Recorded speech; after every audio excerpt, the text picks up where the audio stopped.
Why do we read novels? How come we can get emotionally engaged with characters that we know never existed, with events we know never happened? Through reading fiction, we can learn about ourselves, deepening our understanding of our own being in this world.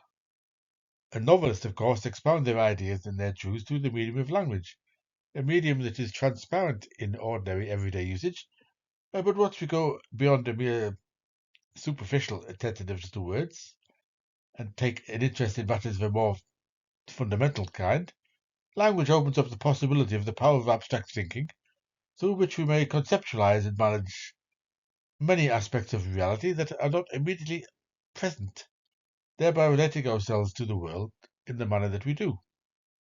But what of literature in which the language is not so transparent, but rather opaque, that draws attention to itself, seemingly getting in the way of comprehension? Why read such difficult literature as James Joyce's Finnegan's Wake? 'Tis jest Gibberweek's joke. Should we take Joyce at his word?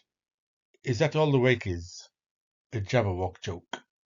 The Jabberwock, a fabulous monster in Lewis Carroll's poem Jabberwocky, a poem of nonsense verse, of which Alice said, seems rather pretty, but it's rather hard to understand.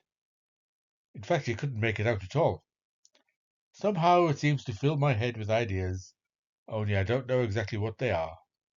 The Wake works similarly, and is full of jokes.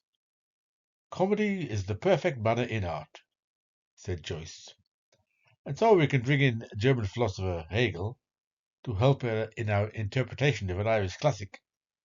As Hegel integrated comedy into his philosophy, for comedy is a way of bringing out contradictions and of enacting dialectical thinking. Contradictions are not obstacles to thinking, but rather drive thinking forward. True humour, said Hegel, requires great depth and wealth of spirit in order to raise the purely subjective appearance into what is actually expressive. So great comic writing jogs along, its seeming triviality affording precisely the supreme idea of depth, and, to quote Hegel, since here there are just individual details which gust forth without any order, their inner connection must lie all the deeper and send forth the ray of the spirit in their disconnectedness as such.